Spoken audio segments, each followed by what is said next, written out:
Hello friends, कैसे हैं आप सब। मैं सरिता मिश्रा आपके अपने ओम शिव शक्ति क्लासेस पर स्वागत करती हूँ। उम्मीद करती हूँ कि मेरे भाभी शिक्षक भाई बहन सभी खुश होंगे, प्रसन्न होंगे और अपनी तैयारियां करने में जुटे हुए होंगे। जैसा कि यहाँ पर डेली यहाँ पर रात्रि के 9 बजे क्लासेस रहती है। कितने बजे?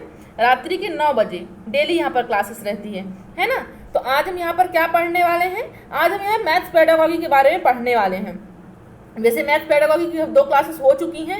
अगर आपने नहीं देखी इसे, क्योंकि उसमें शिक्षण अधिगम सामग्री के बारे में हम डिटेल में पढ़े हैं, वह डायग्राम के सही साथ में पढ़े हैं, क्वेश्चन भी कर चुके हैं। जितनी भी शिक्षण अधिगम सामग्रियां होती है मैथ्स में यूज करते हैं, हम सभी शिक्षण सामग्री के बारे में पढ़ चुके हैं और उनका हम क्वेश्चन भी सॉल्व कर चुके हैं। तो अगर आपने क्लासेस नहीं देखी है उसकी, तो प्लेलिस्ट में जाकर सारी क्लासेस हैं प्रोवाइड करा दी गई हैं, आप वहाँ जा करके देख सकते हैं। ठीक है, तो चलिए चलते हैं आज के सेशन की ओर। तो यहाँ की टाइमिंग दी हुई है कि डेली क्लासेस 9 बजे, रात्रि के 9 बजे रहते हैं। तो अगर चैनल पे आप नए हैं तो चैनल को सब्सक्राइब कर लीजिए, बेल आइकन प्रेस कर लीजिए ताकि आपको डेली क्लासेस का नोटिफिकेशन मिल सके। और यहाँ पर आपको लाइक करके जाना है वीडियो को। ठीक है, चलिए चलते हैं अपने आगे की ओर, देखते हैं क्या है। तो ये आज हम पढ़ने वाले जो मैथ्स पेडागॉजी है ना। यहाँ पर आपको लिंक दी हुई है यूट्यूब पर, यूट्यूब की लिंक है। तो यहाँ पर भी आप लिंक पर जाएंगे तो आपको टेलीग्राम की लिंक मिल जाएगी, है ना। तो आप टेलीग्राम ज्वाइन कर सकते हैं और डेली आपको यहाँ पर पीडीएफ और डेली की क्लासेस यहाँ पर टेलीग्राम में उपलब्ध कराए जाते हैं। तो अगर आप क्लासेस नहीं देख पाते हैं तो टेलीग्राम ज्वाइन कर लीजिए, तो आपको ताकि पिछली क्लासेस भी मिल सके और आप अगर छूट जाती है क्लास आपको तो वो भी आपको मिल सके। वैसे आप ज़्यादा कोशिश कीजिए कि आप लाइव क्लास ले सकें, क्योंकि होता क्या है कि लाइव क्लास में आपके फ्रेंड्स भी साथ में पढ़ते हैं तो आपका मन भी लगा रहता है और आपको ये भी मालूम होता है कि हमारे साथी कितने नंबर आ रहे हैं, आपके साथी कितने सही हो रहे हैं और आपके कितने सही नहीं हो रहे हैं, है ना। अगर नहीं हो रहे हैं देखिए कि हमारे क्यों नहीं हो रहे हैं, उस कमियों का निदान कीजिए, बताइए। जहाँ पर समस्या आती है तो बताइए, हमें बताइए और खुद भी उसका निदान ढूंढिए, है ना। तो लाइव क्लास ज़्यादा लेने की कोशिश किया कीजिए। चलिए तो चलते हैं अपने सेशन की ओर। सेशन चलने से पहले हम बता देते हैं कि यहाँ पर हर संडे को एक क्विज होने वाली है। उस क्विज में क्या होगा, आपके पास 30 क्वेश्चन रहेंगे, 30 या 50, उसके बारे में डिटेल में वीडियो बना के आपको देंगे क्या उसका रहेगा डिटेल।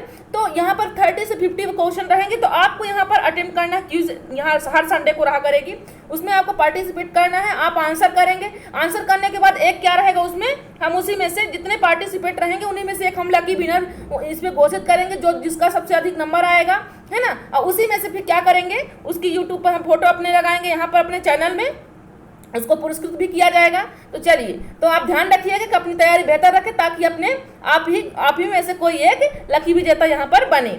चलिए तो अपने सेशन की आगे की ओर चलते हैं, देखते हैं क्या है आगे।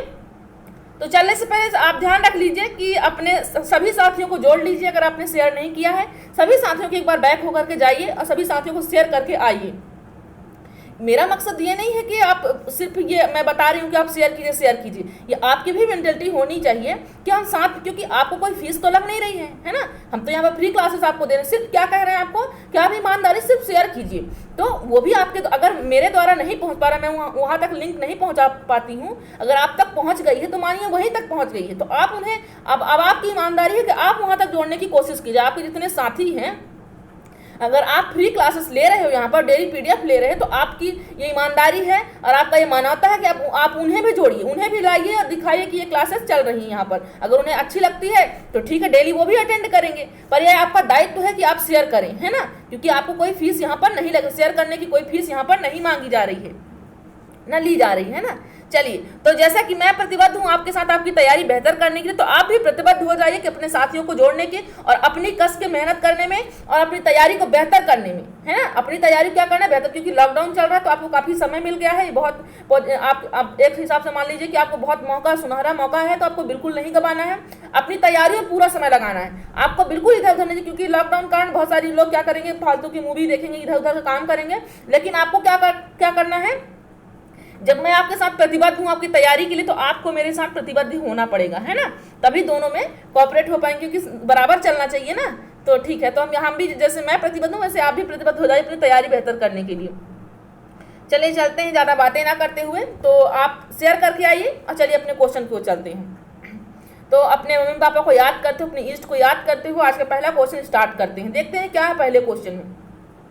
मैथ्स पेडागॉजी की मैं आपको सारी क्लासेस यहाँ पर दूंगी ताकि आपको जितने भी क्वेश्चन बनेंगे, एमपी टेट हो, यूपी टेट हो, रीट हो, या जो भी टेट का एग्जाम हो, मैं सारे सिलेबस को देख करके यहाँ पर चलती हूँ और देख करके आपको कंटेंट देती हूँ। तो आप बिल्कुल चिंता नहीं करें, जितनी भी क्लासेस, 2 क्लासेस हो चुकी है, दोनों क्लासेस को देख लीजिए, तीसरी क्लास है और जस्ट ही मैं आपको पूरी क्लासेस मैथ्स की भी दूंगी, मैथ्स पेडागॉजी की भी आपको पूरी क्लासेस यहाँ पर मिलेंगी। चलिए, तो आप निश्चिंत रहिए, जितना सिलेबस आपको दे रहा है सो टेबल्स ये सिलेबस है और आपके जो सिलेबस है उसी के अनुसार यहाँ पर लाया जाता है। तो चलिए अपने क्वेश्चन की ओर चलते हैं। पहला क्वेश्चन क्या है देख लेते हैं हम कि आज का हमारा पहला क्वेश्चन क्या है। पर सभी लोग देखें क्या है क्वेश्चन आज का। निम्नलिखित में से कौन सा विकल्प, थोड़ी आज मेरी तबीयत सही नहीं है तो आप लोग कोऑपरेट कीजिएगा, मैं आराम से पढ़ाऊंगी तो, है ना, तो कोऑपरेट करेंगे क्योंकि साथी तो हैं हमारे, है ना, हमें तो समझेंगी। जब मैं अपने साथियों को समझती हूँ तो वो कैसे नहीं समझ सकते।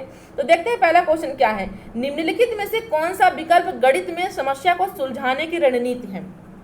गणित की जो समस्याएं होती हैं उनको सुलझाने का तकनीक क्या है, रणनीति क्या होती है। जैसे अपन को कोई क्वेश्चन मिला, वो क्वेश्चन हमें नहीं आ रहा है लेकिन हमको सॉल्व तो करना है ना, तो ऐसी क्या स्ट्रेटजी अपनानी चाहिए, ऐसी क्या रणनीति करनी चाहिए कि हमें ना आते हुए भी क्वेश्चन बन जाए। कौन सा विकल्प, क्योंकि अपन पढ़ के तो दूसरा जाते हैं लेकिन मैथ में क्या सेम वही थोड़ी ना क्वेश्चन आ जाता है। अपन क्या करते हैं, अपन जो उसका तरीका होता है वो बस अपने पास रखते हैं, लेकिन क्वेश्चन आपका पैटर्न बदल करके एग्जाम में आता है।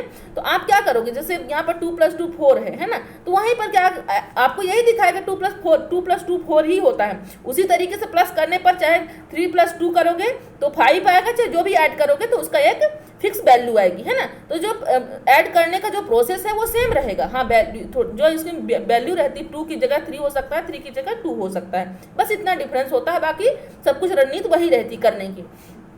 तो बात यहाँ पर हो रही है कि गणित में समस्या को सुलझाने की तकनीक क्या होनी चाहिए। देख लीजिए पहला ऑप्शन क्या कह रहा है। पहला ऑप्शन हमारा यहाँ पर ट्रायल एरर है, आप प्रयत्न करोगे तो वहाँ पर त्रुटि भी रहेगी। ड्राइंग है, मेमोराइजेशन है। सेकंड ऑप्शन कह रहा है संस्मरण है, अनुमान है, ये अनुमान है, और परीक्षण है, ये ड्राइंग है। थर्ड ऑप्शन कह रहा है चर का उपयोग करके, तर्क करके, पैटर्न की पहचान करके, और ये फोर्थ क्या कह रहा है कि ड्राइंग को या रोट लर्निंग को। क्या करेंगे, कौन से ऐसी समस्या, यहाँ पर जो ऑप्शन दिए हो चारों में से कौन सा ऐसा ऑप्शन है जो आपकी गणित की समस्या को सुलझाने में एक अच्छी रणनीति यहाँ पर प्रदान करेगा। देख लीजिए कौन सा ऑप्शन होगा राइट। तुम्हारा राइट ऑप्शन क्या हो जाएगा, ऑप्शन नंबर सी हो जाएगा। क्यों हो जाएगा, क्योंकि जब हम गणित की कोई समस्या हल करें तो सबसे पहले उसमें क्या होना चाहिए, तर्क होना चाहिए। और तर्क के साथ साथ जब हमारे सबसे पहले आपके पास कोई क्वेश्चन आया है ना, आपके पास मेंसुरेशन का हो, ज्योमेट्री का हो, जो जिस भी पार्ट से हो, मेजरमेंट का हो, जहाँ से भी आपको क्वेश्चन हो, तो सबसे पहले क्या करोगे आप कि उसमें दिमाग लगाओगे कि इसमें क्या हो सकता है। उसके हिसाब से आप क्या करोगे, उसका एक पैटर्न बनाओगे, अपने मन में ही आप पैटर्न बना लोगे कि इसका ऐसे से ऐसे होगा, है ना। उस पैटर्न जैसे ही आपने तर्क बना लिया अपने मन में, उसका पैटर्न बना लिया, तो आपका समस्या सॉल्व हो सकता है ना। तो आपका राइट ऑप्शन क्या हो जाएगा, ऑप्शन नंबर सी। क्योंकि बात यहाँ पर हो रही है मेमोराइजेशन की, तो हमको याददाश्त अपनी नहीं बढ़ानी है ना, रटना नहीं है हमको। फिर बात यहाँ पर भी संस्मरण की, यार यहाँ पर भी याददाश्त की बात आ रही है, रटने की बात याद आ रही है, याद करने की बात है, तो हमको याद रटन प्रणाली से मुक्त होना है। तो ये दोनों ऑप्शन आपकी क्या हो जाते हैं, रॉन्ग हो जाते हैं। बात जब आएगी ये भी रोट लर्निंग की, तो रोट लर्निंग को हमको क्या हटाना है ना, इनको अपने रोट लर्निंग को लेकर के चलना नहीं है हमको, तो ये भी आपका रॉन्ग हो जाएगा। तो राइट ऑप्शन क्या हो जाएगा, चर का उपयोग करके, क्योंकि एनसीईआरटी 2005 के अनुसार रोट लर्निंग से हमें मुक्त होना है ना। चलिए अपने सेकंड क्वेश्चन की ओर चलते हैं। चलने से पहले आपको बता देते हैं कि आपको शेयर करना है, सभी फ्रेंड्स को जोड़ना है, तो आपको ये बिल्कुल ये चीज़ नहीं भूलना है ना। और अपने आंसर सभी फ्रेंड्स करें और अपना देखिए कि आपकी ये मैथ्स पेडागॉजी में कितनी तैयारी बेहतर है। अगर जो नहीं, जो पार्ट नहीं है तो आप देख लीजिए और आराम से देखिए, और जो पुरानी क्लासेस हैं उनको भी देख लीजिए। अभी जो रक्षाबंधन जिस दिन की क्लास थी उस दिन मैथ्स पेडागॉजी की भी क्लास थी, आपकी कंटेंट मैथ्स था और पेडागॉजी भी था, अब प्लस उसमें संस्कृत की भी क्लास थी। तो अगर आपने नहीं देखा है तो वो क्लास भी जा करके देख लीजिए। और हर संडे को क्विज देना तो बिल्कुल आपको नहीं भूलना है ना। चलिए तो अपने सेकंड क्वेश्चन की बात करते हैं, देखते हैं सेकंड क्वेश्चन क्या कह रहा है। हमारा सेकंड क्वेश्चन में कह रहा है कि गणित में निदानात्मक परीक्षण का उद्देश्य है। गणित में निदानात्मक परीक्षण का उद्देश्य है, बात चाहे गणित की हो, हिंदी की हो या ईवीएस की हो। जब बात निदानात्मक की आती है तो निदानात्मक का आपको मालूम है कि हम पढ़ा चुके हैं या हम यहाँ पर समझ चुके हैं कि निदानात्मक का मतलब होता है कोई भी चीज़ का, जैसे आपको बुखार है तो आप क्या करोगे, डॉक्टर के पास गए तो डॉक्टर क्या करेगा, निदान करने की उपचार सबसे पहले तो चेक करेगा ना कि आखिर प्रॉब्लम क्या है आप में, मलेरिया, टाइफाइड, डेंगू क्या है, तो प्रॉब्लम तो देखेगा ना, तो कमियों को ढूंढेगा। तो निदानात्मक में भी यही होता है, कमियों को ढूंढता है, उसके बाद ही आपको कोई ना कोई टैबलेट वो देगा, है ना। तो बात यहाँ पर निदानात्मक की जब आई देख लेते हैं ऑप्शन क्या है। पहला ऑप्शन कह रहा है हमारा प्रगति पत्रक को भरना। सेकंड ऑप्शन है बच्चों की समझ में निहित कमियों को जानना। थर्ड ऑप्शन की बात हो रहा है सत्र परीक्षा के लिए प्रश्न पत्र की योजना बनाना। फोर्थ ऑप्शन है अभिभावकों को प्रतिपुष्टि देना। क्या होगा निदानात्मक परीक्षण का उद्देश्य क्या होगा? आंसर कीजिए सही फ्रेंड्स, आंसर कीजिए क्या होगा इसका राइट आंसर। देखिए तो यहाँ पर हमारा राइट ऑप्शन हो जाएगा ऑप्शन नंबर निहित कमियों को जानना। यहाँ पर ऑप्शन नंबर बी हो जाएगा। यहाँ पर कमियों को जानना ही होता है, क्योंकि कमी को आप जानोगे तभी उसका उपचार कर पाएंगे, है ना। तो राइट ऑप्शन क्या हो जाएगा? ऑप्शन नंबर बी हो जाएगा। चलिए अपने नेक्स्ट क्वेश्चन की ओर चलते हैं, देखते हैं हमारे आज का नेक्स्ट क्वेश्चन क्या है, देख लेते हैं। तो थर्ड ऑप्शन क्वेश्चन कह रहा है कि निम्न में से कौन प्रभावी गणित शिक्षा शास्त्र की विशेषता। देखिए यहाँ पर बाइलैंग्युअल कारण हमें भी प्रॉब्लम हो रही है, आप लोगों को भी हो रही होगी, मुझे मालूम है, क्योंकि सब थोड़ा अटपटे रहते हैं, अपन को समझ भी नहीं आते हैं ना। तो जो इंग्लिश वर्ड रहेंगे तो वो हमें आसान कर देंगे समझने में। तो जल्द ही बाइलैंग्युअल होने वाला है, तो आप लोग आसान जब तक नहीं है तब तक एंजॉय कीजिए, इसी में एंजॉय कीजिए और आंसर कीजिए, है ना। तो देखते हैं कि क्योंकि हिंदी अपन इतना यूज़ नहीं करते तो ये थोड़ा सा डिफिकल्ट वर्ड लग जाता है ना। बाकी आना चाहिए, दोनों भाषाएं आनी चाहिए, है ना। देखते हैं थर्ड क्वेश्चन की ओर। निम्न में से कौन प्रभावी गणित शिक्षा शास्त्र की विशेषता नहीं है? गणित शास्त्र जो है उसकी प्रभावी शिक्षा, गणित शिक्षा शास्त्र की प्रभावी विशेषता नहीं है। नहीं की बात हो रही है कि यहाँ पर जो विशेषता होती है गणित शिक्षा शास्त्र की तो वो है, लेकिन यहाँ पर नहीं की बात की है कि इनमें से ये एक नहीं है। देखिए कौन सा ऑप्शन हमारा नहीं है, प्रभावी जो गणित शिक्षा विशेषता है इनमें से कौन सा एक ऑप्शन नहीं है। बात करेंगे अगर पहले ऑप्शन की, तो इसमें क्या रखा कि एकल अवधारणा के लिए विभिन्न शिक्षण रणनीतियों का उपयोग करना। सही बात है, अगर हम कोई अवधारणा मतलब कोई भी मैटर हमारे पास है तो हम क्या करेंगे, उसको रणनीतियों को एकत्र करेंगे, शिक्षण सामग्रियों को एकत्र करेंगे, है ना। तो ये भी सही है आपका, क्योंकि रणनीतियों में भी हमको रणनीतियाँ बनाना पड़े। कोई समस्या हमारे पास है, कोई क्वेश्चन आ गया है जिसे प्रूव करने के लिए बहुत सारे क्वेश्चन होते हैं, उसमें क्या रणनीति अपनाएंगे। पहले क्या करना है हमको, पहले तोड़ना है, फिर एक वैल्यू निकालना है, फिर दो की वैल्यू निकालना है, फिर उसकी दोनों वैल्यूओं को पुट कर देना है इक्वेशन में, है ना। तो हमने एक रणनीति बनाई, अपने मन में ही हमने एक रणनीति बना ली, तो ये भी आपका ऑप्शन सही हुआ। बात हम जब करेंगे थर्ड ऑप्शन की, रोजमर्रा के अनुभवों के साथ संबंध बनाना। सही बात है, जब हम रोजमर्रा जैसे अपन क्या देखते हैं, भिन्नों को बच्चों को समझाते हैं कि ये इस प्रकार से भिन्न टू, जैसे 1/10 टोटल कितना है 1/10 है, अपन 1/9 निकालिए तो कितना हुआ। इस प्रकार के जो भिन्नों की बात आएगी तो भिन्नों को हम क्या करेंगे, हम छोटे छोटे टुकड़ों से हम बच्चों को भिन्न के बारे में समझाएंगे। तो हम क्या कर रहे हैं कि हम रियल लाइफ से उसको जोड़ रहे हैं बच्चे को, है ना। तो ये बात हुई। वैसे भी एग्जाम्पल रियल लाइफ का ही देना चाहिए ताकि वो सूटेबल भी रहता है और समझ में भी आता है। तो ये भी आपका ऑप्शन क्या हो जाता है, राइट हो जाता है। बात करेंगे अगर हम फोर्थ ऑप्शन की, फोर्थ ऑप्शन क्या कह रहा है, देखिए छात्रों की त्रुटियों को फोकस करना। विशेषता है नहीं की बात करें, छात्रों को त्रुटियों को फोकस करना। ठीक है, एक तरह से ठीक है, ज़्यादा फोकस तो नहीं करेंगे, लेकिन हाँ देखें कि आखिर त्रुटियां बच्चा कहाँ कर रहे हैं, बच्चे त्रुटि कहाँ पर कर रहे हैं, उसके हिसाब से हम उनका उपचार करेंगे। तो ये भी एक तरह से आपका सही है। तो पहला ऑप्शन भी आपका सही है, थर्ड भी सही है और फोर्थ भी सही है। अब बात जब हम सेकंड ऑप्शन की करते हैं तो क्या कह रहा है सेकंड ऑप्शन, क्या कह रहा है पढ़िए सभी लोग, कि एक नई अवधारणा पेश करते हैं सख्त नियम। यहाँ पर देख लीजिए क्या वर्ड है, सख्त नियम। तो ये आपको नियम नहीं लागू करना है। कैसा नियम, सख्त नियम आपको लागू नहीं करना है। तो आपका फोर्थ ऑप्शन क्या हो जाएगा, आपका आंसर हो जाएगा। बात किसकी कर रहा है, कौन प्रभावी गणित शिक्षा शास्त्र की विशेषता नहीं है। तो क्या हो जाएगा, ऑप्शन नंबर बी यहाँ पर राइट हो जाता है। चलिए अपने नेक्स्ट क्वेश्चन को चलते देखते हैं क्या है नेक्स्ट क्वेश्चन क्या है। सभी फ्रेंड्स आंसर करते रहें। चलिए देखते हैं क्या क्वेश्चन है। गणित सभ्यता और संस्कृति का दर्पण है। कि गणित क्या, यहाँ से डेफिनेशन से हर बार क्वेश्चन बनता है।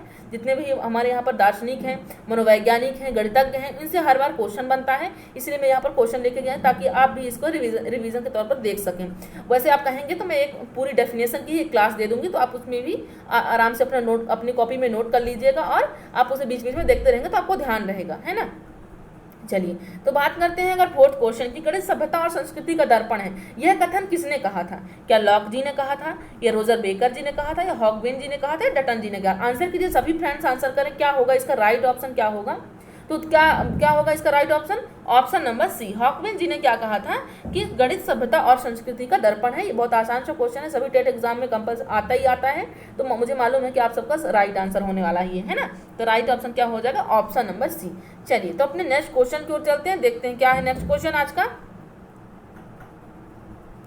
गणित में किस विधि में हम प्रायः सूत्र तथा नियमों की सहायता लेते हैं। गणित में हम कौन सी ऐसी विधि होती है जिसमें हम सूत्र से नियम की ओर जाते हैं, सूत्र तथा नियमों की ओर, मतलब सूत्र भी वही सूत्र है, वही नियम की सहायता लेते हैं। सबसे पहले तो देख लीजिए कि कौन सा ऐसा ऑप्शन है जहाँ पर हम सूत्र या नियम की बात हम करते हैं सबसे पहले।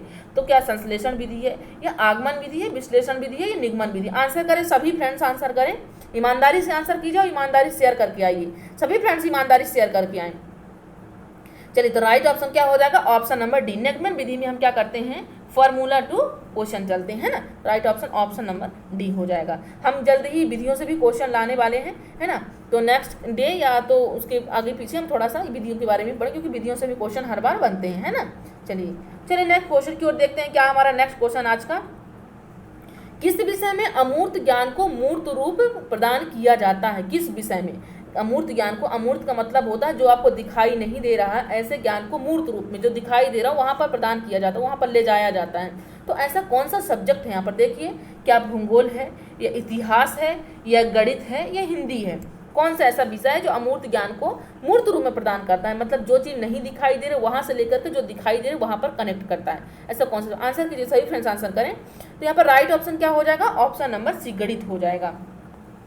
कि अमूर्त से हम कहाँ जाते हैं, मूर्त की ओर जाते हैं, है ना। तो गणित में बहुत ऐसे क्वेश्चन होते हैं कि जो आपको सिर्फ कुछ ही लाइन दिख रहे होंगे, वहाँ पे आपको क्वेश्चन बस दिख रहा हो, वो ऐसा लगेगा नहीं कि आप सॉल्व कर पाओगे, कुछ भी आपको लगेगा नहीं क्या यार कुछ कह रहा है, क्या कह रहा है क्वेश्चन समझ में ही नहीं आ रहा है, लेकिन वहीं सब कुछ छिपा हुआ है, वहीं आपका आंसर उसी क्वेश्चन में छिपा हुआ होता है। तो जो आपको नहीं दिखाई दे रहा है तो आप ढूंढते हो किसमें, मैथ्स में, है ना। तो राइट ऑप्शन क्या हो जाएगा, ऑप्शन नंबर सी राइट हो जाएगा। चलिए अपने नेक्स्ट क्वेश्चन की ओर चलते हैं, क्योंकि भूगोल में भी ऐसा कुछ नहीं है, इतिहास में भी आप पुरानी चीज़ों को पढ़ते हैं अपन, जो देख चुके हैं लोग वही लिख करके गए तो हम देखते हैं। हिंदी में भी कुछ ऐसा ही है ना। चलिए अपने नेक्स्ट क्वेश्चन की ओर चलते हैं, देखते हैं क्या है नेक्स्ट क्वेश्चन। तो ये बहुत ही प्यारा क्वेश्चन है, ये सीटेट में आया हुआ क्वेश्चन है, इस प्रकार का हर बार क्वेश्चन बनते हैं, तो ये क्वेश्चन देख लीजिए, बहुत इंपॉर्टेंट है। तो क्या कह रहा है क्वेश्चन में, निम्नलिखित शब्द समस्या के प्रकार को पहचानिए। यहाँ पर एक समस्या दी गई है, तो उस समस्या को आप पहचानिए, यहाँ पर कौन सी समस्या बन सकती है। पहला कह रहा है कि मेरे पास 6 पेंसिल है, जैसा कि आपके पास कोई 6 पेंसिल है। अब हिना के पास यानी आपके फ्रेंड के पास आपसे 2 अधिक है, आपके पास 6 हैं और आपके फ्रेंड के पास आपसे 2 अधिक हैं। तो बताइए आपके फ्रेंड के पास कितनी पेंसिल है, बताइए। तो ये किस प्रकार की समस्या है, जैसे आपके पास 6 हुई, आपके फ्रेंड के पास आपसे 2 ज़्यादा है, तो ये किस प्रकार की समस्या है। यह व्यवकलित जमा है, या तुलनात्मक जमा है, तुलनात्मक घटा है, व्यवकलित घटा है, क्या है बताइए, आंसर कीजिए सभी लोग, क्या है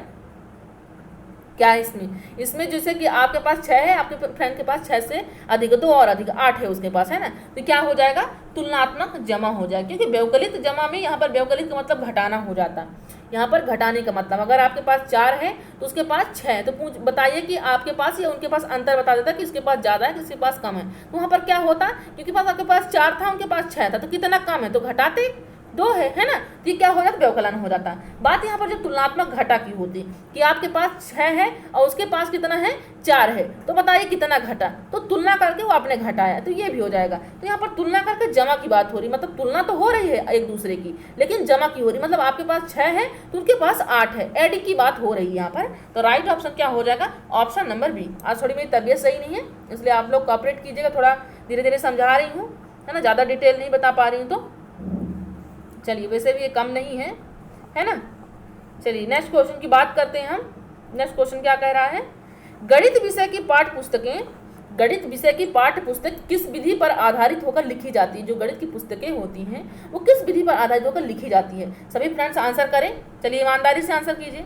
पहला ऑप्शन क्या कह रहा है, संश्लेषण विधि से, या प्रयोगात्मक विधि से, या आगमन विधि से, या प्रदर्शन विधि से। आंसर करें सभी लोग, क्या होगा इसका राइट ऑप्शन। इसका राइट ऑप्शन हो जाएगा ऑप्शन नंबर फर्स्ट, संश्लेषण विधि आपका राइट हो जाएगा। गणित की जो पुस्तकें होती हैं वो संश्लेषण का मतलब क्या होता है, जैसे विश्लेषण का मतलब तो आपने किसी पार्ट को विश्लेषित कर दिया, छोटे छोटे पार्टों में, टुकड़ों में जोड़ दिया, लेकिन उसी संश्लेषित का मतलब होता है कि उन छोटे छोटे पार्टों को आपने जोड़ दिया है। मतलब मैथ में कुछ ऐसी चीज़ें रहती हैं कि छोटे छोटे पार्टों में जोड़ जोड़ कर आपको बताई जाती है ना, फिर वहाँ पर आप चीज़ों को तोड़ सकते हो, तोड़ने के बाद आप तभी तो क्वेश्चन सॉल्व करते हो। चीज़ें संश्लेषित दी हुई होती हैं, उन्हीं को तोड़ करके फिर आप विश्लेषित करते हो, उनका विश्लेषण करते हो, उनको सॉल्व करते हो, है ना। चलिए, तो यहाँ पर राइट ऑप्शन क्या हो जाएगा, ऑप्शन नंबर फर्स्ट आपका राइट हो जाए। प्रयोगात्मक की बात यहाँ पर नहीं है, आगमन प्रदर्शन की बात नहीं है यहाँ पर, है ना। चलिए नेक्स्ट क्वेश्चन की ओर चलते हैं, बात करते हैं नेक्स्ट क्वेश्चन की हम, कि निम्नलिखित में से किस कार्य में गणित उपयोगी नहीं है। गणित किस कार्य में उपयोगी नहीं है? पहला ऑप्शन कह रहा है कि मानसिक विकास में उपयोगी नहीं है, ये दार्शनिक विकास में नहीं है, ये शारीरिक विकास में नहीं है, भौतिक विकास में नहीं है। सभी फ्रेंड्स आंसर करें, क्या होगा इसका राइट ऑप्शन कि गणित किसमें उपयोगी नहीं है? क्या मानसिक विकास में नहीं है, या दार्शनिक में नहीं है, या शारीरिक विकास में नहीं, भौतिक विकास में नहीं? भाई मानसिक में क्यों नहीं है? मानसिक विकास में कैसे नहीं? क्योंकि मानसिक शक्ति का विकास ही करती है मैथ्स, तो वो कैसे नहीं हो सकता? ये भी होता है, हमारा राइट ऑप्शन होता है। शारीरिक विकास में वो भी हम जब मैथ्स कैलकुलेशन करते हैं तो हम हमारा जो माइंड का लेवल होता है वो भी ब्रॉड होता है, चीज़ों को और भी हम चीज़ों को ऑब्जर्व करने लगते हैं, वो कहीं ना कहीं शारीरिक भी हमारे इफेक्ट पड़ता है। भौतिक, हम चीज़ों को भौतिक तरीके से भी देखने लगते हैं। अगर मैथ का आपने क्वेश्चन कर रखा, अगर जिस कहते हैं कि जिससे मैथ आती है वो सब कुछ आता है उसे, है ना, तो यहाँ पर क्या हो रहा है? भौतिक विकास, वो भी विकास होगा। तो बात यहाँ पर दार्शनिक विकास की नहीं है कि उपयोगी ये नहीं होता, गणित का जो उपयोगी है वो दार्शनिक विकास में नहीं है ना। ऑप्शन नंबर बी आपका राइट हो जाएगा। चलिए अपने नेक्स्ट क्वेश्चन की ओर चलते हैं, देखते हैं नेक्स्ट क्वेश्चन क्या कह रहा है। गणित की कक्षा में, कौन सी कक्षा में? गणित की कक्षा में दृष्टिबाधितों के लिए निम्न में से किसका उपयोग सीखने के संसाधनों के रूप में किया जाता है? कोई बच्चा है जो गणित की कक्षा में जो दृष्टिबाधित, जो नहीं देख सकता, तो उसको सीखने के लिए आप कौन से संसाधन का उपयोग करोगे यहाँ पर, कि ताकि वो, क्योंकि दृष्टिबाधित है तो उसको दिखाई तो नहीं दे रहा होगा, बाकी बच्चों के समान तो है नहीं वो, तो उसके लिए भी आप ऐसा कौन सा संसाधन का यूज करोगे बाकी बच्चे भी उसका यूज कर पाए और दृष्टिबाधित बच्चा भी उसको यूज कर पाए? चलिए आंसर कीजिए। ऑप्शन देखिए क्या है, पहला ऑप्शन क्या है हमारे यहाँ पर? पहला ऑप्शन है संख्या चार्ट। क्या कह रहा है पहला यहाँ पर कि आप संसाधनों के रूप में कौन कौन से संसाधनों का उपयोग करेंगे यहाँ पर, या कौन से संसाधनों के रूप में प्रयोग किया जाएगा उसको सिखाने के लिए? पहला है संख्या चार्ट, दूसरा है कंप्यूटर, तीसरा है जियो बोर्ड। सेकंड ऑप्शन क्या कह रहा है? टेलर का अबेकस या संख्या चार्ट। तीसरा ऑप्शन क्या कह रहा है? टेलर का अबेकस या कंप्यूटर या जियो बोर्ड। फोर्थ ऑप्शन है कंप्यूटर, फिर है संख्या चार्ट, फिर है जियो बोर्ड। आंसर कीजिए सभी फ्रेंड्स, क्या होगा इसका राइट ऑप्शन? अगर कोई बच्चा दृष्टिबाधित है, वो नहीं देख पा रहा है, उसको भी सिखाने के लिए आप ऐसे कौन से संसाधन का यूज करोगे ताकि वो समान बच्चों की तरह वो भी सीख पाए? तो हमारा राइट ऑप्शन क्या हो जाएगा बताइए? ऑप्शन नंबर सी हो जाएगा। कैसे हो जाएगा? कि टेलर का अबेकस। अबेकस में क्या होता है? मोतियों की माला रहती है। देखिए इस प्रकार का, जैसे अबेकस है, हमने मैथ पेडागोगी में पढ़ चुका, कॉन्सेप्ट क्लास में हमने पढ़ लिया है किस तरह का अबेकस होता है, किस तरह का 10 ग्राम होता है, जियो बोर्ड का कहाँ पे यूज होता है, ग्रिड पेपर का कहाँ होता है, ये सब हमने पढ़ रखा है। अगर आपने क्लासेस नहीं देखी है, डिटेल में देखना है, तो आप जाकर के प्लेलिस्ट में देख सकते हैं। PDF भी ग्रुप में और टेलीग्राम में प्रोवाइड करा दी जाती है, तो इसकी PDF भी मिली हुई है, तो आप जाकर के एंजॉय कर सकते हैं, देख सकते हैं, अपना रिविजन कर सकते हैं, है ना। तो यहाँ पर क्या टेलर अबेकस की इस तरह की मोतियों की माला इसमें अबेकस में रहता है। तो बच्चा अगर नहीं भी देख पा रहा है तो सिर्फ अगर मोतियों को टच कर रहा है तो 1 2 3 4 5 ऐसे करके वो भी काउंट कर सकता है, मतलब कहीं ना कहीं उसका भी यूज वो कर सकता है। बात जब करेंगे हम कंप्यूटर की, कंप्यूटर में भी अगर आप क्या है ऑडियो आपने लगा दिया तो वो भी सुन सकता है, देख ही नहीं सकता ना, सिर्फ वो पिक्चर्स नहीं देख सकता है लेकिन सुन तो सकता है उन चीज़ों को ना। तो आपको कंप्यूटर भी यहाँ पर राइट हो जाएगा। जियो बोर्ड, जियो बोर्ड में क्या होता है? जियो बोर्ड में रबड़, उसमें बैंड लगे हुए होते हैं, तो उसमें आप क्या बता सकते हो?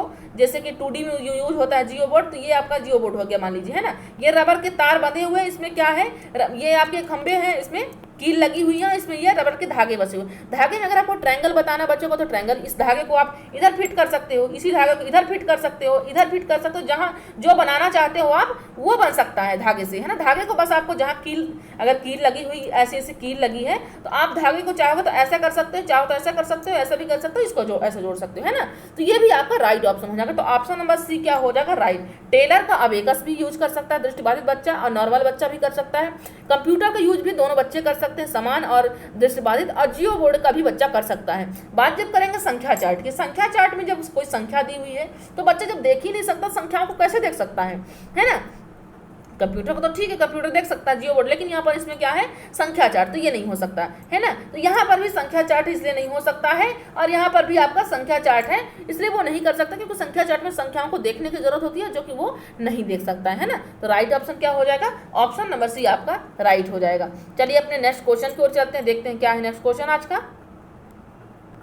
एक विद्यार्थी है जो ग्लास में भरे हुए पानी को ग्लास का आयतन बताता है। एक विद्यार्थी, जैसे हमने संरक्षण की अवस्था देखी थी कि संरक्षण की अवस्था कौन सी उम्र में, जीन पियाजे जी के अनुसार ये कौन सी अवस्था में कितना होता है, कौन सी अवस्था में संरक्षण की अवस्था नहीं होता, आयतन बच्चा समझता है, कौन सी उम्र में बच्चा नहीं समझता है। तो यहाँ पर बात किसकी? जीन पियाजे तो नहीं हो रही यहाँ पर बात, लेकिन बात कुछ ऐसे ही समथिंग क्वेश्चन है यहाँ पर कि एक विद्यार्थी ग्लास में भरे हुए पानी को, एक विद्यार्थी क्या करता है, ग्लास में भर, जैसे एक ग्लास हो गई, है ना। एक ये ग्लास है, एक ये ग्लास हो गई और एक दूसरी ये आपकी ग्लास हो गई, 2 ग्लास रखी हुई है। तो इनमें क्या है, पानी भरा हुआ, इन ग्लासों में पानी भरा हुआ।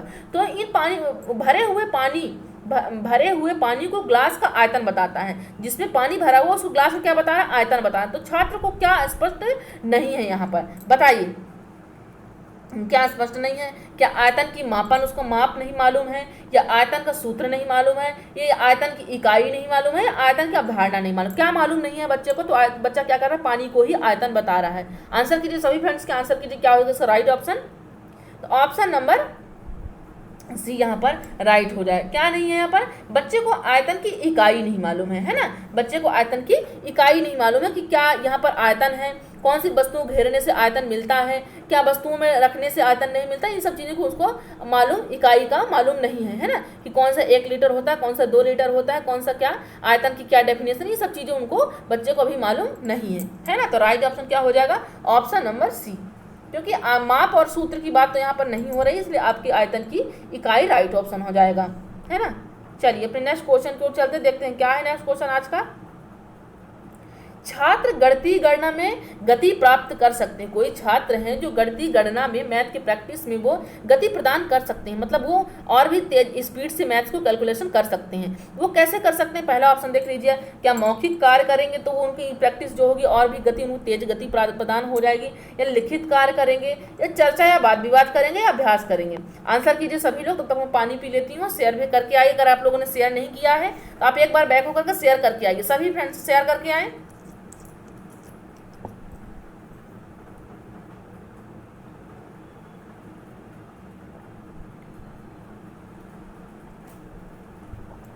क्या होगा राइट ऑप्शन,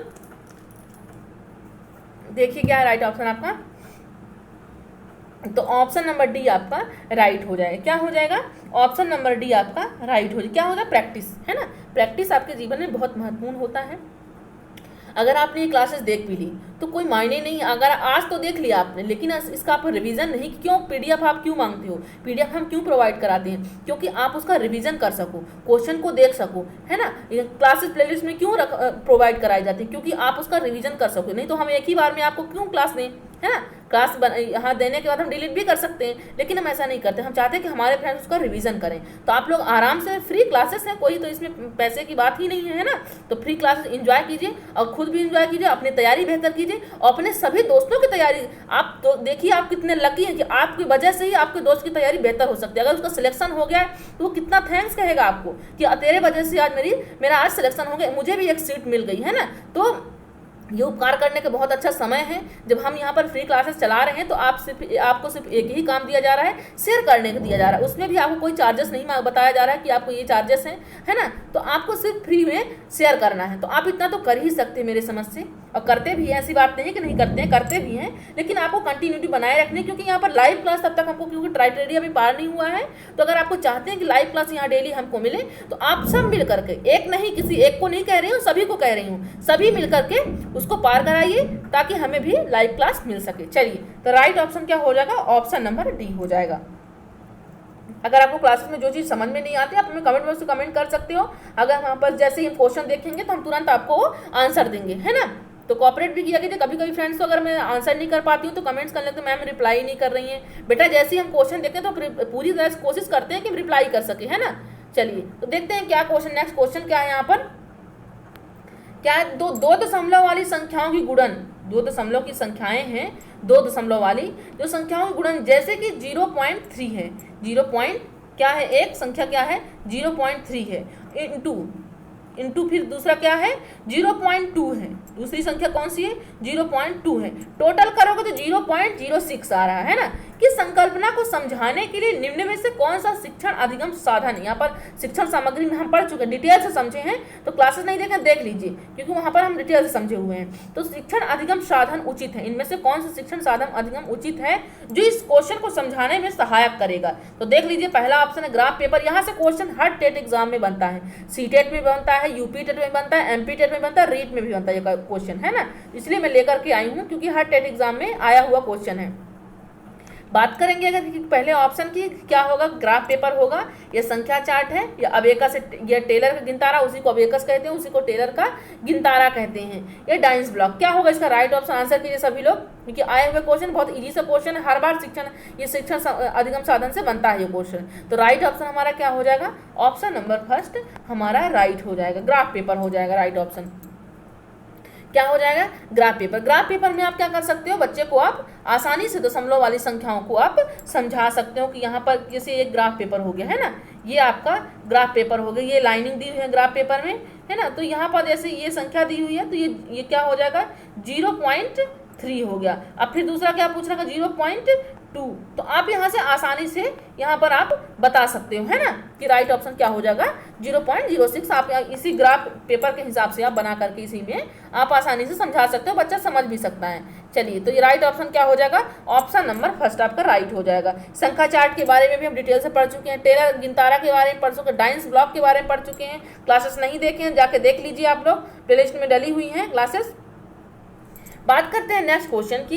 तो नेक्स्ट क्वेश्चन क्या कह रहा है, चलिए देखते हैं। निम्नलिखित में से कौन सा कथन सही नहीं है, इनमें से कौन सा कथन सही नहीं है। पहला ऑप्शन क्या कह रहा है, एक अंक वाली केवल 4 अभाज्य संख्याएं, एक अंक वाली केवल 4, यहाँ पर सही नहीं है की बात की गई है। किसकी बात की गई है, सही नहीं है की बात की गई है कि एक अंक वाली केवल 4 अभाज्य संख्याएं हैं। दूसरा क्या कह रहा है, अभाज्य संख्याओं के केवल 2 गुणनखंड होते हैं, सही बात, 2 ही होते हैं, एक खुद होता है, एक होता है। फिर तीसरा क्या कह रहा है कि सभी अभाज्य संख्याएं विषम संख्याएं होती हैं, सभी अभाज्य संख्याएं विषम संख्याएं होती हैं। ये कैसे हो सकता है कि सभी अभाज्य संख्याएं विषम संख्या हो जाए। आपको मालूम होगा कि जैसे हर बार क्या आता है, सब एक क्वेश्चन फेमस क्वेश्चन है जो हर बार टेट एग्जाम में बनता है, वो क्या क्वेश्चन है कि सबसे छोटी मैथ्स में बनता है, कंटेंट पार्ट में ये बनता है, इसलिए मैं क्वेश्चन इंक्लूड की हूँ। ये उतने पेडागॉजी का नहीं है बट ये कंटेंट का है इसमें है ना, जो 15 नंबर का आपका न्यूमेरिकल आता है क्वेश्चन। तो यहाँ पर बात किसकी हो रही है कि सबसे छोटी अभाज्य संख्या, तो क्या आ जाता है उसमें 2 आ जाता है, कौन सा 2 है ना। तो यहाँ पर क्या हो रहा है कि सभी अभाज्य संख्या, और आपको मालूम है कि अभाज्य 2 क्या है, आपकी सम संख्या भी है, सिर्फ अभाज्य नहीं है। तो यहाँ पर सभी अभाज्य संख्याएं विषम संख्याएं होती हैं, ऐसा नहीं है। तो ये आपका क्या हो जाएगा, रॉन्ग हो जाएगा, क्योंकि 2 भी इसमें शामिल है आपका। और 2 कहाँ से विषम संख्या हो जाएगी, क्योंकि ये तो किसमें आती है, अभाज्य में भी आती है, तो विषम ये नहीं है ना, सम है, तो इसलिए ये आपका रॉन्ग हो जाएगा। ऑप्शन नंबर 4 तो इनमें से कोई नहीं की बात कर रहा है, फर्स्ट और सेकंड आपके राइट हो जाएंगे, ये वाला रॉन्ग है, तो यही आपका आंसर है ना। चलिए अपने नेक्स्ट क्वेश्चन की बात करते हैं हम, देखते हैं नेक्स्ट क्वेश्चन क्या कह रहा है। गणितीय खेल और पहेलियां किसमें मदद करती हैं। गणितीय खेल और पहेलियां जो पजल्स होते हैं अपन सॉल्व करते हैं, जो बहुत सारे ऐसे क्वेश्चन जिसमें पजल सॉल्व कराया जाता है, पैटर्न से भी क्वेश्चन, इसलिए टेट में जो टेट का एग्जाम हुआ है उसमें पैटर्न भी आपके मैथ में सिलेबस में पैटर्न है, मैथ में क्या है, पैटर्न है। जैसे पैटर्न में इस तरह क्वेश्चन बन सकते हैं कि बता देती हूँ थोड़ा एग्जाम्पल के तौर पर आपको कि किस तरह क्वेश्चन बनते हैं। जैसे ये है, ये 2 है, फिर इसके बाद 4 है, फिर क्या है 8 है, तो जैसे ये 2 की पावर 1, फिर 2 की पावर 2, 2 की पावर 3, ऐसे करते ही इस तरह के पैटर्न डॉट डॉट करके आगे आपसे आप क्वेश्चन पूछेगा कि नेक्स्ट इसके बाद क्या होगा। तो इस तरह से पैटर्न से भी क्वेश्चन बनते हैं। तो इसी तरह पैटर्न्स और पजल्स है ना, पजल्स भी इसमें रहते हैं। तो यहाँ पर गणितीय खेल और पहेलियाँ किसमें मदद करती हैं, इस तरह की पजल्स क्या मदद करती हैं गणित में। तो पहला ऑप्शन कह रहा है, क्या कह रहा है देखिए कि गणित के प्रति सकारात्मक दृष्टिकोण विकसित करती हैं। सेकंड ऑप्शन कह रहा है गणित और रोजमर्रा के बीच संबंध बनाती हैं। यह समस्या यहाँ पर बड़ा आया होगा, समस्या को सुलझाने के कौशल को बढ़ावा देती हैं। क्या होगा इसका राइट ऑप्शन, आंसर करें सभी फ्रेंड्स। इसका राइट ऑप्शन हो जाएगा ऑप्शन नंबर डी, इनमें से सभी इसका आंसर हो जाएगा, क्योंकि जो पजल्स और पहेलियां होती हैं वो हमको एंजॉय भी कराती हैं, हमें आनंद भी आता है उनको सुनने में, पढ़ने में है ना, पहेलियां बुझाने में, तो वो भी मजा आता है हमको। तो गणित के प्रति वो क्या सकारात्मक दृष्टिकोण ही तो विकसित करती है, मजा आ रहा है क्वेश्चन सॉल्व करने में, तो क्या सकारात्मक दृष्टिकोण में हमको मिल रहा है, पॉजिटिव मिल रहा है हमको, नेगेटिव तरह से कुछ बात है नहीं इसमें। गणित और रोजमर्रा के भी संबंध भी बना रही है ना पजल्स, और क्या है मैथ का कैलकुलेशन जो है, तो पजल्स आपकी क्या हो गई, वो आपके रियल लाइफ एग्जाम्पल हो गई, और गणित का कंटेंट पार्ट, दोनों को संबंध बना रही है, वो समस्या को सुलझाने के कौशल को बढ़ावा दे रही है, ये भी कार्य करें। तो ऑप्शन नंबर डी यहाँ पर आपका राइट हो जाएगा। चलिए नेक्स्ट क्वेश्चन की बात करते हैं हम। नेक्स्ट क्वेश्चन क्या दिया हुआ है, देखते हैं नेक्स्ट क्वेश्चन क्या है कि गणित का ज्ञान, जो गणित का ज्ञान होता है समस्त जगत में होता है, किस प्रकार का गणित का ज्ञान होता है पूरे जगत में। आंसर कीजिए, पहला ऑप्शन क्या कह रहा है, असमान रूप से होता है, या समान रूप से होता है, या विभिन्न रूप से होता है, या इनमें से कोई नहीं होता है। क्या होता है बताइए। गणित का जो ज्ञान होता है समस्त जगत में क्या किस प्रकार से होता है। जैसे मान लीजिए विभिन्न रूप की जब ये बात कर रहा है ना, ये किसकी बात कर रहा है, विभिन्न रूप में। तो अगर आपने क्या किया कि आप कहीं पर आप सामान लेने गए है ना, तो वहाँ पर कैलकुलेशन जो भी आ रहा है, वहाँ पर आपसे दुकानदार जो भी कह रहा है कि 10 रुपये हुए 20 रुपये हुए, तो जो सामान अगर आप यहाँ पर जो कैलकुलेशन आप इंडिया में कर रहे हो वही आप बाहर भी करोगे, है ना। अगर इंडिया से बाहर गए, अमेरिका गए आप, तो ये तो नहीं हो जाएगा कि अगर यहाँ पर टोटल 5 + 5 10 हुआ तो वहाँ आपको 20 कर दिया जाएगा, ऐसा तो नहीं होगा, विभिन्न रूप तो नहीं होगा। तो ये भी नहीं हुआ कि गणित का ज्ञान समस्त जगत में होता है, तो ये तो नहीं होता है। यही यहाँ जो यहाँ चलेगा वही आपको, जो इंडिया में चलेगा 5 + 5 10 इंडिया में होगा, वही आपके अमेरिका में भी होगा। विभिन्न रूप तो नहीं होगा कि यहाँ 10 होंगे वहाँ 20 होंगे, है ना। तो ये भी आपका ऑप्शन रॉन्ग हो जाता है। बात जब असमान रूप से आए, असमान रूप से क्या मतलब है कि जैसे यहाँ के आपके दुकानदार क्या ले रहे हैं, आपके पास बोल रहे हैं कि नहीं यहाँ पर 20 लिया जाएगा, 10 का नहीं लिया जाएगा, सिक्के नहीं लिए जाएंगे, इस प्रकार से असमान रूप से ये नोट यहाँ पर लिया जाएगा, ये नोट यहाँ पर नहीं लिया जाएगा, ऐसा कुछ यहाँ पर नहीं है। बात समान रूप से होती है। तो जो आप मैथमेटिकल कैलकुलेशन अगर आप यहाँ पर 10 हो रहा है, एक तो ये जो मैथ की कैलकुलेशन होते हैं, मैथ जो सब्जेक्ट होता है अपने आप में सार, यहाँ पर क्या बताया गया है, मैथ कैसा होता है, वस्तुनिष्ठ होता है, सार्वभौमिक होता है, सभी के लिए समान सिद्धांत रखते हैं, यूनिवर्सल है मैथ। मैथ कैसा है, यूनिवर्सल सत्य है, इसे नकारा नहीं जा सकता, है ना। तो ये क्या हो जाएगा, मैथ गणित ज्ञान कैसा समस्त जगत में समान होता है, चाहे आप इंडिया में रहो या इंडिया के बाहर रहो, आपके गणित का तर्क जो होता है, जो आपका रिजल्ट होता है, वो हर जगह वही आएगा, है ना। आपसे ये मतलब नहीं है कि आपने इंडिया से बाहर तो आपका रिजल्ट 10 + 10 20 नहीं होगा, 50 हो जाएगा, है ना, वो समान होगा। तो आपको समान रूप से होता है। चलिए नेक्स्ट क्वेश्चन की बात करते हैं। क्या नेक्स्ट क्वेश्चन हमारा यहाँ पर, ज्यामिति का संबंध किस क्षेत्र से होता है। ज्योमेट्री का जो संबंध होता है वो किसके, देख लीजिए ज्योमेट्री पढ़ाया क्या क्या जाता है।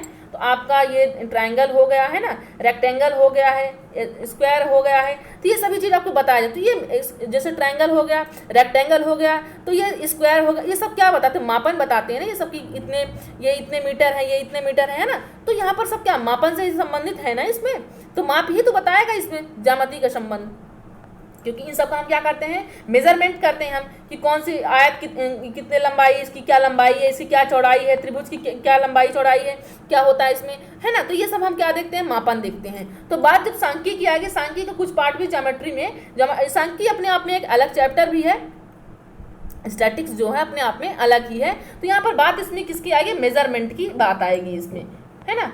ये किसमें आएगी, मेजरमेंट में। तो ऑप्शन नंबर बी आपका राइट हो, क्योंकि मूल्यांकन से भी यहाँ पर ज्यामिति का संबंध नहीं होता, सांख्यिकी से नहीं होता, इनमें से कोई नहीं तो नहीं होगा, है ना। तो ऑप्शन नंबर बी आपका राइट हो जाएगा। चलिए अपने नेक्स्ट क्वेश्चन की बात चलते हैं, देखते हैं नेक्स्ट क्वेश्चन हमारा क्या है। आंसर करते रहे और सभी फ्रेंड्स सबसे पहले जाकर के शेयर करके आइए, सभी फ्रेंड्स शेयर करके आए, जाइए सभी लोग शेयर करके आइए। चलिए देखते हैं, बुरा मत मानिएगा क्योंकि आप लोग हमारे साथी, हमारे परिवार हैं, तो अपने परिवार की तरह ही कह रहे हैं और किसी दूसरे को नहीं कह रहे हैं। मैं मानती हूँ कि मेरे परिवार हो आप सब, है ना, इसीलिए मैं अपने अधिकारों का प्रयोग करती हूँ और अधिकारों से ही कह रही हूँ। आप बुरा मत मानिएगा कि मैम बार बार कहती हैं शेयर करने के लिए, मैं अपने परिवार के सदस्यों से कह रही हूँ कि वो हमारी सहायता करें, हेल्प करें, जिस तरह मैं आपकी कर रही हूँ, जितना कोशिश मैं से हो पा रहा है, उसी तरह जितना आपसे हो पा रहा हो आप भी शेयर कीजिए और ईमानदारी से अपना ईमान दिखाइए, है ना। तो मेरी आप क्या है, फैमिली है, अपनी फैमिली से कह रही हूँ, अधिकार से कह रही हूँ, है ना। आपको बुरा मानने वाली कोई बात नहीं, आप बिल्कुल बुरा मत मानिए कि मैम बार बार कह रही हैं, तो अपनी फैमिली से कौन क्या नहीं कहता, है ना। चलिए तो देखते हैं अपने नेक्स्ट क्वेश्चन की क्या है हमारा नेक्स्ट क्वेश्चन आज का। क्योंकि आप लोग जब कमेंट करते हो कि मैम हमारी टाइमिंग ये कर दीजिए, तो मैम समझती हैं कि भाई हमारी फैमिली इसमें समस्या है कि 9 की जगह 9:30, क्योंकि बहुत सारे फ्रेंड्स क्या, अभी पहले क्या था, हमारी क्लास दोपहर में 3 बजे रहती थी। बहुत सारे फ्रेंड्सों को कहना है कि मैम दोपहर में हम क्लास नहीं ले पाते, कोई ऑफिस वर्क कर रहा है, कोई गृह का काम कर रहा है, तो वो नहीं ले पाता था। तो सभी फ्रेंड्स कहे कि शाम को यहाँ पर शाम क्लासेस रख दी जाए, तो मैं यहाँ पर रात में डेली 9 बजे क्लासेस लेती हूँ। अब बहुत सारी फ्रेंड्स अब भी कह रही है कि मैम अब 9 बजे यहाँ पर नहीं बन पाता है, खाना बनाने लगते हैं, तो अब 9:30 की भी प्रोसेस देख रहे हैं, देखते हैं क्या होता है ना। तो यहाँ पर समस्याएं हम एक दूसरे को समझें, क्यों नहीं समझेंगे, हम एक फैमिली की तरह हैं। इसी तरह मैं आपको कहती हूँ, बुरा मत माना करिएगा। चलिए और आप ईमानदारी से शेयर कीजिएगा, है ना। मैम कह रही है तो उसका आगे का पालन करना चाहिए आपको। चलिए देखते हैं क्या क्वेश्चन क्या है। वह विधि जो देखो और सुनो और समझो का सिद्धांत है। अनुसरण करती हुए कौन सी विधि होगी कि तो उसमें उस विधि में क्या होता है, देखो होता, पहले देखो फिर उसको सुनो फिर उसको समझो। ये कौन सा सिद्धांत, ये जो सिद्धांत है कौन सी विधि अनुसरण करती है, उसको फॉलो करती है।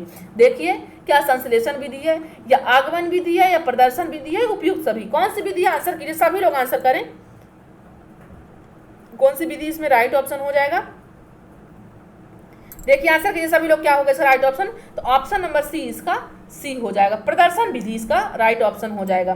कि प्रदर्शन विधि में क्या होता है, वैसे तो नाम से भी स्पष्ट है, देखो सुनो समझो, तो प्रदर्शन भी हो रहा है, देखो सुनो और समझो, है ना। तो कहीं ना कहीं क्या हो रहा है, इसमें प्रदर्शन हो रहा है।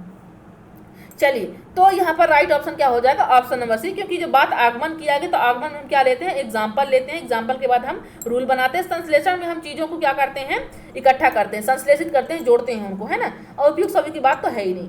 तो चलिए अपने नेक्स्ट क्वेश्चन की ओर चलते हैं, देखते हैं नेक्स्ट क्वेश्चन क्या है आज का हमारा।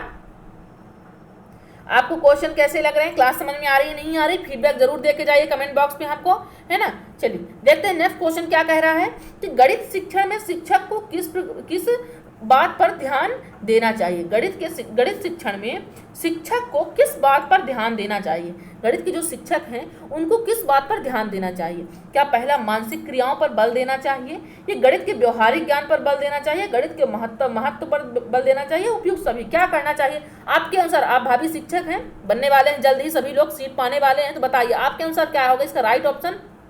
उम्मीद करती हूँ सभी लोग का राइट आंसर होगा यहाँ पर। चलिए तो यहाँ पर राइट ऑप्शन क्या हो जाएगा, ऑप्शन नंबर डी। कैसे हो जाएगा थोड़ा देख लेते हैं। मानसिक क्रियाओं पर बल की बात कर रहा है यहाँ पर, गणित मानसिक क्रियाओं पर बल की बात कर रहे हैं। जो अपन क्वेश्चन सॉल्व करते हैं तो मेंटलिटी कुछ ना कुछ दिमाग लगाते हैं कि ऐसा क्यों हुआ, है ना। तो हम कहीं ना कहीं सोचते हैं उसको, तो वो कैसा हुआ, वो हमारे ब्रेन के द्वारा ही ना एक्टिविटी हो रहा है ना। तो ये अभी आपका राइट ऑप्शन हो जाएगा। बात कर रहा है गणित के व्यवहारिक ज्ञान पर बल। क्यों, हम कोई भी एग्जाम्पल लेते हैं, कोई भी रूल बताते हैं, तो हम क्या करते हैं, हम रियल लाइफ का व्यवहार में उसको जो व्यवहारिक रूप से अपन जो वर्ड सुनते हैं, पहले सबसे कोई भी कहीं भी आप चाहे इंग्लिश पढ़ो, संस्कृत पढ़ो, हिंदी पढ़ो, सबसे पहले क्या करते हो आप उसको क्वेश्चन को, उस शब्द को क्या करते हो, अपने व्यवहारिक जीवन से जोड़ते हो उस शब्द को, तभी आप उसका अर्थ निकाल पाते हो। तो कोई भी सब्जेक्ट पढ़ो आप उसको सबसे पहले व्यवहारिक पर उसको जोड़िए। तो ये भी क्योंकि रियल लाइफ से एग्जाम्पल को जोड़ना चाहिए, क्वेश्चन को जोड़ना चाहिए, ताकि बच्चे आसानी से समझ पाए। तो ये भी आपका राइट ऑप्शन हो जाएगा। गणित के महत्व, इससे भी गणित के महत्व में भी जानकारी देना चाहिए, ध्यान में रखना चाहिए, गणित क्या महत्व है, कहाँ महत्व, किस प्रकार से महत्व, इन सब बातों को शिक्षक को ध्यान रखना। कौन से शिक्षक को, गणित के शिक्षक को। तो राइट ऑप्शन क्या हो जाएगा, ऑप्शन नंबर डी आपका राइट हो जाएगा यहाँ पर। चलिए अपने नेक्स्ट क्वेश्चन की ओर चलते हैं, देखते हैं हमारे नेक्स्ट क्वेश्चन क्या है आज का। गणित का ज्ञान, गणित का जो ज्ञान होता है किसके लिए आवश्यक है। पहला ऑप्शन कह रहा है बालक के लिए आवश्यक है, या शिक्षक के लिए आवश्यक है, या व्यापारी के लिए आवश्यक है, या उपयुक्त सभी। बताइए आंसर कीजिए, सभी लोग आंसर करें। किसके लिए आवश्यक है, बालक के लिए, शिक्षक के लिए, व्यापारी के लिए, उपयुक्त सभी के लिए। तो मेरे समझ से तो उपयुक्त सभी के लिए होगा, क्योंकि जो गणित है बालक के लिए भी होता है, ज़रूरी है, शिक्षक के लिए तो है ही है, और व्यापारी के लिए तो और भी ज़रूरी है, क्योंकि व्यापार तो रुक ही जाएगा, गणित नहीं आ रहा उसको, तो गणित तो उसके बिना तो उसका सारा काम ही रुक जाएगा। तो इनमें से तीनों ऐसे हैं कि तीनों को ही गणित का ज्ञान होना जरूरी है, और इनके लाइफ से जुड़ी हुई होती है, इनको जानना जरूरी होता है, इनको समझना जरूरी होता है, और इनका उपयोग करना भी इनको जरूरी ही है, क्योंकि इनके बिना काम इनका अधूरा है। चलिए तो राइट ऑप्शन क्या हो जाएगा, ऑप्शन नंबर डी इसका राइट हो जाएगा। चलिए अपने नेक्स्ट क्वेश्चन की ओर चलते हैं, देखते हैं क्या है नेक्स्ट क्वेश्चन आज का हमारा। बालकों को गणित सरल एवं रुचिकर लगे, इसके लिए अध्यापक को कौन सा उपाय करना चाहिए। बालकों को कैसा लगे, गणित कैसा हो, सरल लगे, रुचिकर, इंटरेस्ट बनाए, इसके लिए अध्यापक को क्या करना है। जैसे मैं यहाँ पर क्वेश्चन सॉल्व करा रही हूँ, तो अगर आपको क्वेश्चन सरल नहीं लग रहा है, रुचिकर नहीं लग रहा, तो इसके लिए मुझे आपके साथ क्या करना चाहिए, है ना। तो इस प्रकार से इस क्लास में मुझे क्या करना, क्या रिएक्ट करना चाहिए, क्या उचित अवसर प्रदान करना चाहिए, क्रियात्मक कार्य की प्रधानता करनी चाहिए, या मानसिक शक्तियों के प्रयोग करना चाहिए, गणित में मनोरंजन को स्थान देना चाहिए, क्या करना चाहिए आपके हिसाब से, क्या करना चाहिए। आप सभी लोग आंसर करें और शेयर करके आइए, सब लोग सब शेयर करके आएँ। जो साथी अभी तक नहीं जुड़ पाए हैं तो सब लोग शेयर कर दीजिए।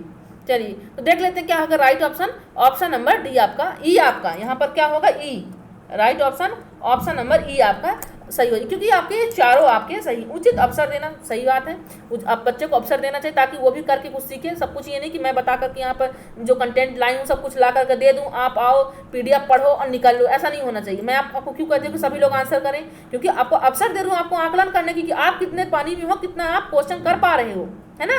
आप ये देख लीजिए कि आपके क्वेश्चन कितने बन रहे हैं, मतलब कितनी तैयारी आपकी बेहतर है अभी तक। और नहीं है तो हम तो कोशिश कर ही रहे हैं डेली, है ना। तो अवसर दे रहे हैं आपको, क्रियात्मक एक्टिविटी कर रहे हैं कि कार्य की प्रधानता कर रहे हैं, मानसिक शक्तियों का प्रयोग होती है, ये भी सही है। गणितीय मनोरंजन का स्थान ये भी करना चाहिए, क्योंकि ये सब कुछ क्यों करना चाहिए, ये गणित को सरल बनाने के लिए और उसको रुचिकर बनाने के लिए, है ना। मानसिक शक्तियों को प्रयोग करना चाहिए। गणितीय मनोरंजन का भी जैसे पजल्स हैं, गेम है, ये सब का भी स्थान गणित में देना चाहिए, तो गणित और भी क्या हो जाएगा, इंटरेस्टिंग हो जाएगी, है ना। तो राइट ऑप्शन क्या हो जाएगा, ऑप्शन नंबर ई हो जाएगा आपका पचमा। यहाँ पर चौथे के स्थान है पचमा, चारों सही है आपके, है ना। चलिए बात करते हैं नेक्स्ट क्वेश्चन की, देखते हैं क्या है नेक्स्ट क्वेश्चन हमारा। यहाँ पर ये सभी आए हुए क्वेश्चन है टेट के, तो अब ध्यान रखिएगा ये सभी आपसे आने चाहिए, है ना। ये प्रीवियस ईयर के आए हुए क्वेश्चन है। चलिए देखते हैं, कुछ मॉडल भी मैंने बनाया है, तो देख लीजिए कि यहाँ पर नेक्स्ट क्वेश्चन क्या कह रहा है। गणित के शिक्षक के लिए शिक्षण की आवश्यकता किस प्रकार सहायक है। शिक्षण जो विधियां होती हैं वो गणित के शिक्षक के लिए किस प्रकार से आवश्यकता होती है, किस प्रकार से सहायक होती है गणित के शिक्षण में। तो देखिए पहला है गणितीय अवधारणाओं को स्पष्ट और सरल बनाने जो शिक्षण विधियां होती है, जैसे 10 ग्राम है, जियो बोर्ड है, ग्रिड पेपर है, ग्राफ पेपर है, ये सब शिक्षण में क्या क्या करती हैं, ये किस प्रकार से सहायक है गणित में। तो देखिए क्या गणितीय अवधारणा को स्पष्ट और सरल बनाने में काम करती हैं, पाठ को रुचिकर और प्रभावी बनाती हैं, या ए और बी दोनों होगा, या कक्षा को उद्देश्यहीन बनाती है। ये कैसा बना रही है, उद्देश्यहीन बना रही है। आंसर कीजिए सभी फ्रेंड्स, आंसर करें क्या होगा, इसका राइट ऑप्शन क्या होगा। तो जो हमारी शिक्षण विधियां हैं वो हमको चीज़ों को और भी सरल बनाती हैं, चीज़ों को सरल बना, क्योंकि जियो बोर्ड का जैसे हमने समझाया कि जियो बोर्ड का अगर बच्चे की अवधारणा समझा रहे हो आप किसी का, आप क्या बता रहे हो, ये जैसे आपका जियो बोर्ड है, यहाँ पर क्या लगी हुई है, पट्टियाँ लगी हुई रबड़ की, तो ये आपका हो गया आयत होगा। अब बच्चे को अगर आप आयत समझा रहे हो, है ना, तो ये क्या है आपका जियो बोर्ड है। आयत समझा रहे, अगर आयत आपने समझा लिया है, आयत आप समझा लिया, अब अगर आपको त्रिभुज ट्रायंगल समझाना है, उन्हीं रबड़ों को आपका क्या करोगे, त्रिभुज की तरह उसको बना करके आप त्रिभुज भी समझा दोगे, तो चीज़ों को आसान करे, आपको ज़्यादा डायग्राम बनाने की जरूरत नहीं होती है इसमें, है ना। तो आप ये बनाया हुआ है, सिर्फ रबड़ को आपको दूसरे में फिट कर दे, जिस तरह से आपको जो भी डायग्राम बनाना है वो आपको फिट कर देना है। तो ये अवधारणा को स्पष्ट सरल करती है, अब पाठक को रुचिकर और प्रभावित तो बनाती है। तो ऑप्शन नंबर सी आपका राइट हो जाए, क्योंकि उद्देश्यहीन ये नहीं बनाती, तो ये आपका रॉन्ग हो जाएगा। चलिए अपने नेक्स्ट क्वेश्चन की ओर देखते हैं, क्या है नेक्स्ट क्वेश्चन देखते हैं। सभी फ्रेंड्स मेरे आंसर करेंगे। चलिए देखते हैं क्या क्वेश्चन कह रहा है। कौन एक अच्छे पाठ्यक्रम का उद्देश्य नहीं है। बात किसकी हो रही है, नहीं पे आप ज्यादा ध्यान रखा करिएगा, क्योंकि अक्सर यहाँ से क्वेश्चन रॉन्ग हो जाते हैं आते हुए भी रही के चक्कर में, है ना। तो आपको ये नहीं करना है। कौन एक अच्छे पाठ्यक्रम का उद्देश्य नहीं है, अच्छे सिलेबस का कौन सा उद्देश्य नहीं है। पहला है खोजने के लिए बच्चों में रुचि और क्षमता को विकसित करना, ये तो होता है, हर किसी में होता है। अपन चाहते हैं क्लास ये पाठ्यक्रम हो, या मैं बता रही हूँ या कोई और बता रहा हो, कोई भी टीचर आपको बता रहा होता है, तो वो क्या होता है, उनका उद्देश्य होता है कि आपकी रुचि उसमें हो, आप क्षमता विकसित कर पाओ उसमें। ये नहीं कि आप बिना रुचि को पढ़े जा रहे हो, वैसे तो आप कर ही नहीं सकते कोई भी कार्य, अगर आपको इंटरेस्ट नहीं उस चीज़ में, तो आप जैसे मैं कहती हूँ वीडियो का अंत तक बने रहिएगा, है ना। तो अगर आपकी इच्छा नहीं है तो आप नहीं बने रहेंगे, आप इसकी करके चुपचाप बाहर से निकल लेंगे, है ना। मैं आपको शेयर करने के लिए कहती हूँ, उधर से आप निकल जाएंगे। तो अगर आपकी मूड है तो आप रिटर्न भी आ सकते हो, है ना, मेरे कहने से आप नहीं आ सकते हो। मैं तो सिर्फ इसलिए कह रही हूँ कि आपको शायद अगर आपकी मूड आपको बन रहा है रिटर्न ना होने का, तो मैं अगर कहूँगी तो शायद आपका मूड बन जाए कि मैम कह रही हैं तो फिर से रिटर्न आना चाहिए, है ना। तो बच्चों में रुचि और क्षमता को विकसित करने का, सही बात है। फिर ये अच्छे पाठ्यक्रम के उद्देश्य होते हैं। फिर दूसरा है बच्चे में उसकी क्षमता के अनुसार ज्ञान और विभिन्न कौशलों को विकसित करना, सही बात है। जैसे बच्चे की उम्र होती है, कंटेंट उन्हीं के अनुसार, उनकी एज के अनुसार, उनके ज्ञान के अनुसार, उनकी क्षमताओं के अनुसार ही समावेश किया जाता है कंटेंटों में, है ना। जो भी पार्ट रखे, जो भी चैप्टर रखे जाते हैं बच्चे के आयु के अनुसार रखे जाते हैं। फिर थर्ड कह रहा है अच्छे अंक प्राप्त करने की प्रकृति को विकसित करना, मतलब यहाँ पर कह रहा है कि अच्छे जो पाठ्यक्रम होते हैं वो अच्छे अंक प्राप्त करने की प्रवृत्ति को विकसित करते हैं, प्रकृति विकसित करते हैं, मतलब बच्चे क्या करें, अच्छे अंक लेकर के आए, क्या ये विकसित करती है। फिर फोर्थ कह रहा है छात्र का सर्वांगीण व्यक्तित्व तैयार करना, ये भी सही है, क्योंकि एनसीएफ 2005 भी कहते हैं बच्चों क्या करना है, हमको सर्वांगीण विकास करना है ना। तो ये भी हमारा होता है। तो बात होता किसकी नहीं, क्योंकि ये तो पहला भी होता है, दूसरा भी होता है और चौथा भी होता है। अब होता क्या नहीं, आपका तीसरा ऑप्शन, यह जो ऑप्शन नंबर सी, क्योंकि बात अंकों की, कोई भी पाठ्यक्रम हो वो अंकों से आपको कोई भी उद्देश्य उनका लेना देना नहीं है, है ना। कि आपके अंक चाहे आप थर्ड आओ, चाहे आप ए ग्रेड आओ या बी ग्रेड, उनको ग्रेडों से मतलब नहीं है। आप चीज़ों को समझ रहे हो, यही मायने हैं। आप अपने आप ही अपना ग्रेड सुधार कर लोगे। अगर आप चीज़ों को इंटरेस्ट बना रहे हो, क्षमता है आपके पास, धीरे धीरे आप अपने ग्रेड को सुधार सकते हो, है ना। तो इनका मकसद ये नहीं होता कि बच्चे क्या करें, अच्छे अंक प्राप्त करने की प्रकृति को विकसित करें, है ना। तो राइट ऑप्शन क्या हो जाएगा, ऑप्शन नंबर सी, क्योंकि बात नहीं की हो रही थी। चलिए, उम्मीद करती हूँ आपको समझ में आ रहा होगा। चलिए अपने नेक्स्ट क्वेश्चन की बात करते हैं कि गणित के शिक्षक के लिए, गणित के शिक्षक के लिए यहाँ पर 2 बार हो गया है, सॉरी। गणित के शिक्षक के लिए शिक्षण की आवश्यकता किस प्रकार सहायक है। गणित के शिक्षक की जो शिक्षण विधियाँ होती हैं, तो शायद ये 2 बार क्वेश्चन हो चुका है, फिर भी समझ लीजिए क्या है। तो शिक्षण की आवश्यकता किस प्रकार से सहायक है, ये रिपीट हो गया क्वेश्चन, कोई बात नहीं, देख लेते हैं, ज़्यादा नहीं हो जाएगा। तो गणित के शिक्षण के लिए शिक्षण की आवश्यकता किस प्रकार सहायक है, तो अवधारणाओं को स्पष्ट भी करती हैं, सरल बनाती हैं, पाठ को रुचिकर एवं प्रभावी बनाती है, ये भी सही है। कक्षा को उद्देश्यहीन बनाना, ये नहीं होता है। तो डी ऑप्शन इसका राइट हो जाएगा, क्योंकि ए और बी आपका यहाँ पर राइट होगा, है ना। क्या हो जाएगा, ए और बी आपका राइट हो जाएगा। चलिए, तो आज का क्वेश्चन बस इतना ही था फ्रेंड्स। तो उम्मीद करती हूँ आज का सेशन आपको अच्छा लगा होगा, और अगर समझ में नहीं आ रहा तो आप कमेंट बॉक्स से कमेंट कीजिएगा, तो हम उस तरीके से आपको समझाएंगे। अब जो भी आपको कंटेंट पढ़ना हो तो आप हमें कमेंट कर सकते हैं कि आपको ये पार्ट पढ़ना है, तो मैं वही पार्ट लेकर आया करूँगी, है ना। मेरा मकसद है कि आपकी तैयारी बेहतर हो, है ना। मैं अपने हिसाब से कोई भी कंटेंट आप पर नहीं लादना चाहती, नहीं थोपना चाहती। हाँ, आपकी तैयारी कैसी है उसी के अनुसार मैं सब कुछ यहाँ पर कंटेंट लाऊंगी। जो चीज़ आपको नहीं समझ में आ रही है वो ज़्यादा फोकस करूँगी मैं, और पूरी कोशिश करूँगी सभी का यहाँ पर, जितने भी हमसे जुड़े, जितने भी साथी हमारे जुड़े हुए हैं, तो सभी की तैयारी बेहतर हो, पूरी कोशिश कर रही हूँ। और आज तबीयत भी सही है, तभी कंटेंट लेकर के आ रही हूँ आप सबके लिए। तो ये उम्मीद है कि आप सब सफल होंगे और आप सब कोशिश कर रहे होंगे। तो अगर तैयारी बेहतर करने में नहीं लगे तो जुड़ जाइए, क्योंकि यही वो समय है, यही वो समय है जो अपनी तैयारी को बेहतर कर सकते हो। क्योंकि अब इतना अच्छा मौका अब कभी भी नहीं मिलने वाला। लॉकडाउन की वजह से सभी अपने अपने घरों में हैं, सुरक्षित हैं आप लोग, तो आराम से अपने घरों में तैयारी कीजिए। आपको बाहर जाने की जरूरत नहीं है, ऑनलाइन प्लेटफॉर्म खुला है, आप कहीं भी किसी का भी वीडियो देख सकते हैं। लेकिन आप कहीं भी किसी का वीडियो नहीं देखना है ना। चीज़ों को परख करके देख करके देखिए कहाँ पर आपको समझ आता है। ये नहीं कि आप आज वीडियो इनका देखें, कल दूसरा देखें, कल परसों तीसरा देखें, इस तरह आपको नहीं करना है। और ये भी नहीं करना है कि 5 मिनट की वीडियो देखें फिर इसके बाद से आपको 6वें मिनट में स्किप कर देना है। आप क्लासेस में कंटिन्यूटी बनाए रखिए। जीवन में धैर्यता बहुत मायने रखती है, अगर धैर्य नहीं है तो कुछ भी नहीं है, मेरा मानना यही है। तो धैर्यता बनाइए, चीज़ें सब कुछ समझ आएंगी। पहले ही पढ़ने में सब कुछ नहीं मिल जाता है ना, ये भी ध्यान रखिए। चलिए, तो सेशन कैसा लगा कमेंट कीजिए। सभी फ्रेंड्स अपने अपने नंबर यहाँ पर बता करके जाएंगे। चलिए, आज के लिए बस इतना ही। जय हिंद, जय भारत।